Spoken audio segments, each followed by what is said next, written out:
Hello, it's day 64 of the Liberator project, and here I am in sunny Chelmsford. It's sunny and it is Chelmsford, so Dave's off to a good start. It was a bit drizzly on the way down, but here it's been absolutely glorious. It doesn't seem to have rained at all, and it's a beautiful day for working on the car, which is great considering how little I've achieved today. I mean, I've done some things that have been successful, like I cleaned out loads of leaves and junk from the door sills and the air vents and just generally around the car. I haven't actually washed it, but I've certainly cleaned out a lot of junk and snails from it, so it's a lot better for that. And then well, I got my new vacuum cleaner. I put it on charge last night, and it's still there, I'm afraid. It's still in charge on my kitchen because I forgot it. So the last thing I wanted to do was forget that, and sure enough, the last thing I did was forget it. So that's been a bit of a problem for me, because I really wanted to vacuum not only this car, I wanted to vacuum out the kit car, and that would have made life a lot easier. Something else is that I don't carry my whole workshop in the back of my car, because that would be very inconvenient. So I had the tools I thought I needed, but I didn't bring my multimeter. And if you try and debug electrical things without a multimeter, it's really difficult and unpleasant. What I've had to do is I rigged up that little compressor you've seen, one that's broken, with some flying leads, and I've actually been using those around the car to see which circuits are live and which ones aren't. So I've actually been debugging using a mini compressor, and it's a horrible way of working, and really hasn't been very enjoyable working like that. It found a few things that were strange. I mean, the Hayes manual, I've got Hayes manual for all my cars. They are useful. However, on the Mondeo, every wire seems to be a different colour than the one says in the manual, and it's not even close. I mean, like for the fuel pump, it says it should be like violet and orange, and it's actually green and black. It's really difficult. So you had to, using my compressor, go around the car and actually work out what wires went where. So that took a lot of time, and it was really unpleasant. Right. What I've done is there seemed to be some problem with the fuse box, but that's sorted now, and the power arrives successfully to the fuel pump. Now, something nice about this car is that I might have to flip you around in a minute, but the fuel pump is part of the fuel pump and sender that goes into the fuel tank. It's actually, hang on, I'm going to hope you don't get seasick because I'm flipping you over. You see there? This is the fuel pump and sender unit, with completely different wire colours than the manual says, and the power arrives here okay. Right, when I turn the car on, the fuel pump should come on for a couple of seconds and then turn off until the pressure in the engine requires it to come back on. Power does exactly what it's supposed to, but the fuel pump doesn't do anything, so that's a bit of a problem.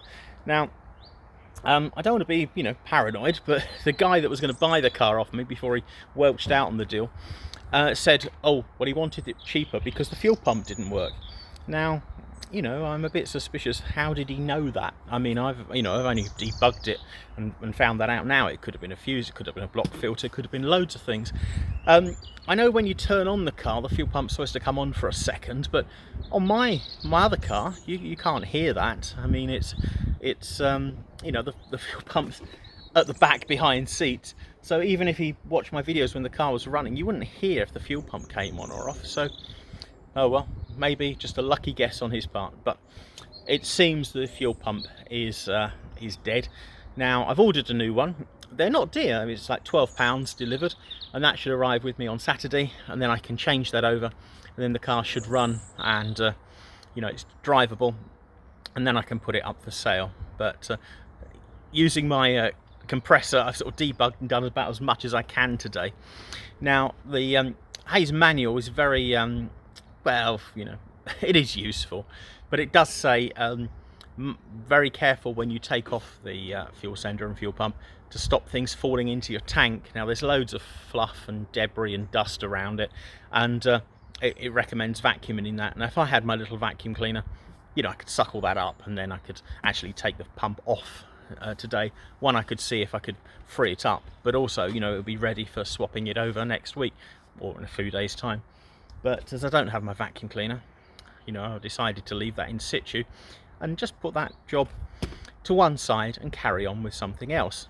Now, as I was here, I didn't really feel like moving this car and getting my kit car out and washing it and cleaning it. I thought, as this car's out and it's a nice day, I would actually swap out the seats. Now, this is I've had 5 very similar Mondeos, all the same model, and but for some reason the seats in this car are so much more comfortable than the ones in my other Mondeo. The seats in this car came from my first Mondeo Mk2 estate. This is my second Mondeo Mk2 estate, and my red one, which you've seen before in loads of places, is my 5th one. So the seats of this came from the first one. They were so comfortable, I decided to swap them over. Now, all the seats look identical, but say they're quite hard. These are much softer and more pleasant, so I'm going to swap the driver's seat across. Now, it's not a difficult job. I mean, it's only something like 7 bolts and you know, a handful of screws to do that. I've done this job, you know, several times in cars. It's not a problem. However, right, to remove the seat belt, what you need is, I'll show you. Yeah. It's not this one, it's actually on the other side, but it's the same thing. You need a torque.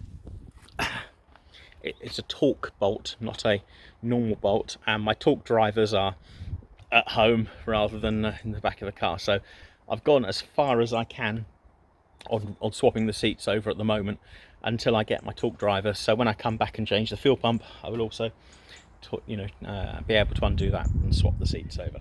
So that's something else that is now on hold. I've left that to one side.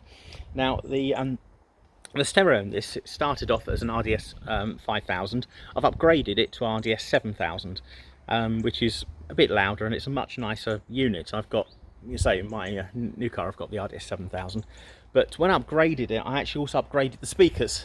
So behind here, there's there's much better speakers. Now, I might swap those over for the ones in my car. The ones in Mondeo number 5 is they're the standard speakers that came with the car, whereas the ones in here are probably about twice the weight and far more powerful. So if there's time when I come back on Saturday, I will swap them over. I really don't feel like doing it now because I've just had a bit of a frustrating day, and I don't want to have the door panels off the car for that. In fact, I might not even swap the speakers because I will be selling my Mondeo for number 5 next year anyway when I buy the boat, so I might leave it as it is. But we'll see. If the fuel pump goes really well on Saturday, then I will I'll be energized and swap the speakers over as well. So that's been the sort of progress on the car today. There is something good that I will show you.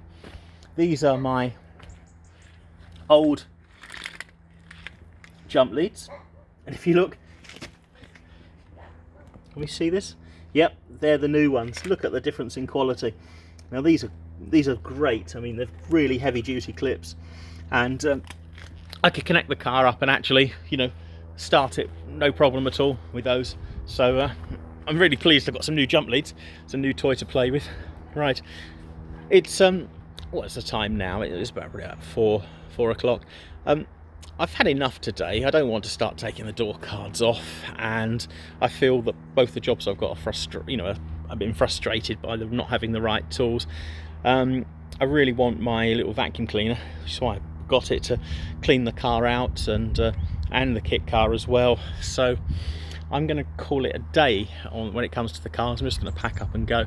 Now, what I'm going to do is I'm going to go down to the marina in Essex. Now, there's a few boats for sale in the Heybridge Basin and on the River Blackwater, and this is the Liberator project, so it is about boats rather than cars.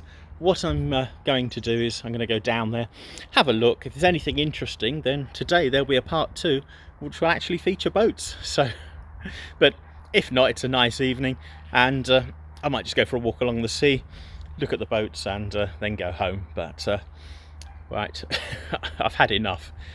Okay, thanks very much, and you know, a couple of days time when I've got the new fuel pump, this car should be fine now. Okay, thanks a lot. See you soon. Bye.